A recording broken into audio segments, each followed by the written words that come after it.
Olá, tudo bom?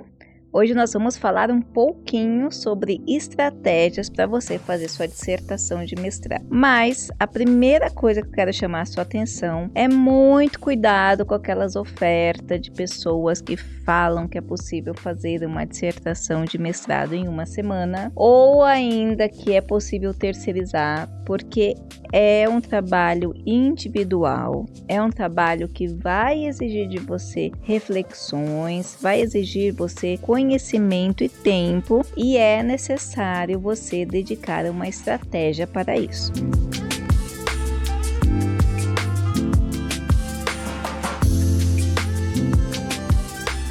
Primeira coisa que nós vamos falar, então, o que é uma dissertação para você que está chegando agora e de repente saiu da graduação ou já tinha ouvido falar, mas não sabe muito bem. A dissertação, por si só, ela é um texto de dissertar.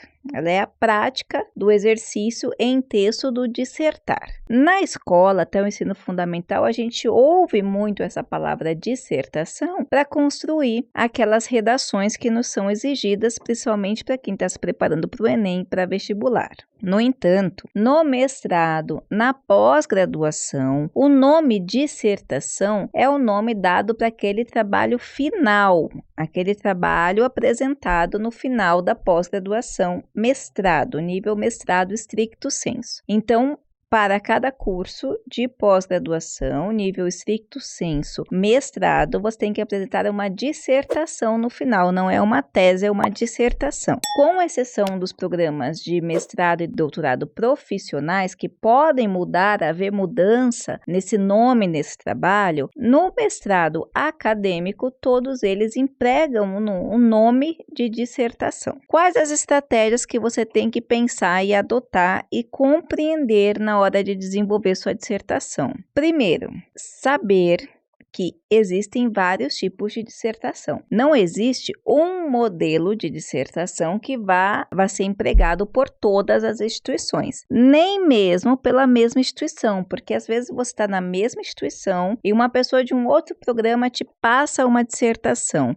ou de um outro professor te passa uma dissertação, para você se basear. Cuidado com essa técnica, porque a dissertação ela terá um formato que estará vinculado à exigência da CAPES, ao seu programa, o que o seu programa está adotando como estratégia de desenvolvimento de dissertação, à sua linha de pesquisa e ao seu orientador e à banca que vai te aprovar. Por que eu estou falando isso? A CAPES, há uns anos atrás, já começou um programa de internacionalização e popularização da ciência. E um dos grandes requisitos era a falta, de publicação como requisito, ou seja, aumentar a publicação de artigos científicos. Então, a própria CAPES começou a incentivar que a dissertação tradicional fosse substituída pelo formato de artigos científicos publicáveis compilados. Então, seriam os artigos que seriam compilados naquele projeto. E aí, o que eu vi acontecer?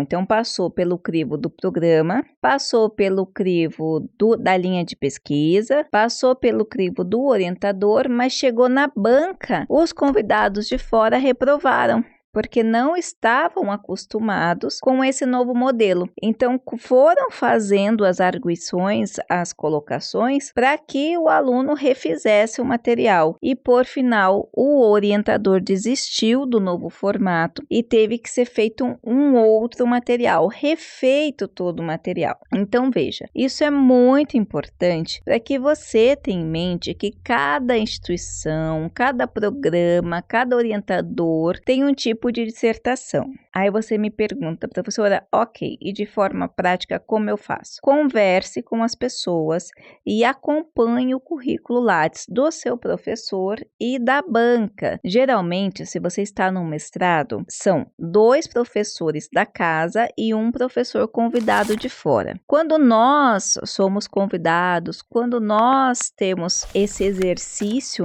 quando nós somos bancas, fica no nosso currículo também. Então, é muito importante que você olhe o currículo dos materiais que foram defendidos um pouco antes de você, pergunte para o seu professor se houve alguma mudança e daí sim você siga aquele material que está lá no currículo. Basicamente, a estrutura da dissertação vai ser as pré-textuais, as textuais e as pós-textuais. E aí aqui a gente vai ter uma divisão, um outro redesenho. Pré-textuais são todas aquelas partes que compõem, que antecedem o trabalho em si. Então, seriam a capa, contracapa, resumo, abstract, agradecimento, dedicatória. Se você tiver que colocar a lista de tabela, lista de figuras, o sumário e eu já falei o resumo e abstract já, né? Então, são essas as partes que compõem as pré-textuais. As textuais é o trabalho em si, que vai da introdução até a conclusão. As pós-textuais são aquelas que englobam as referências e os apêndices e anexos. Então, esse corpo de trabalho ele vai mudar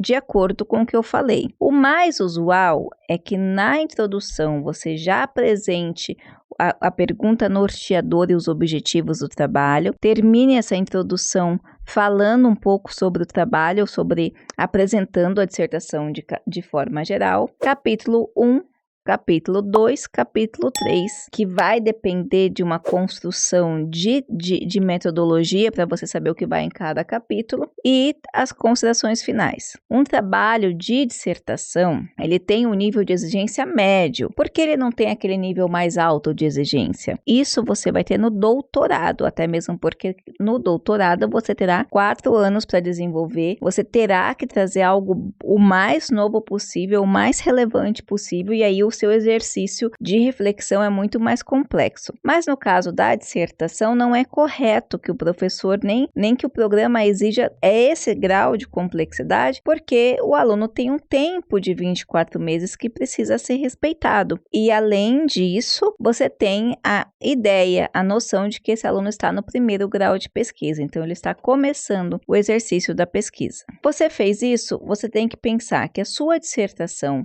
como conteúdo acadêmico, ela tem que ter um início, meio e fim.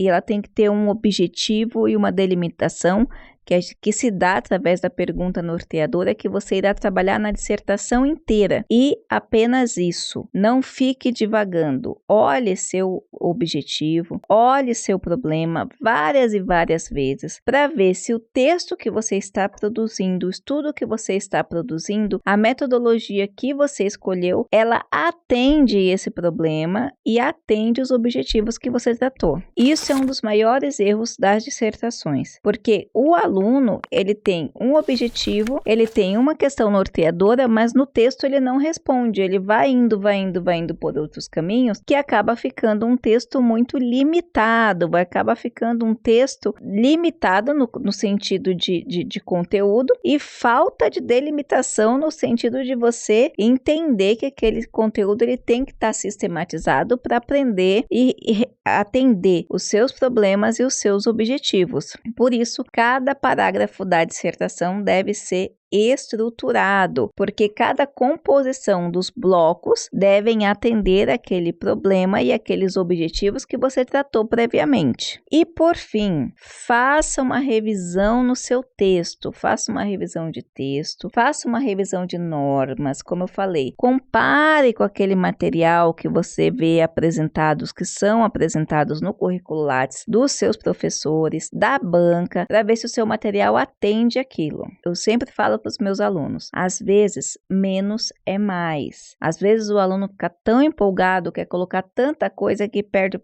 foco, perde a delimitação, não chega à resposta do problema, ou se propõe a fazer uma coisa grandiosa demais e não vai conseguir chegar nem perto, porque tudo você vai precisar convalidar. Então, por exemplo, palavrinhas. Se você fala de impacto, você vai ter que ver como que você vai avaliar esse impacto. Se você fala em alguma terminologia de mensuração, você vai ter que ter ferramentas para mensurar. Cada processo que você for atender no seu trabalho tem que ter ferramentas sólidas específicas. Então, cuidado, não prometa um monte de coisa sem pensar no sentido prático como você vai viabilizar. Então, nós recebemos até na revista vários materiais que acabam voltando porque o autor se empolga na metodologia. Ele fala que o assunto ou o estudo é qualitativo e traz um monte de conceitos do que seriam essas metodologias, mas que não estão no texto, porque na verdade não foi pensado a metodologia enquanto resposta do problema e dos objetivos. Foi pensado em metodologia enquanto quanto conceito eu vou colocar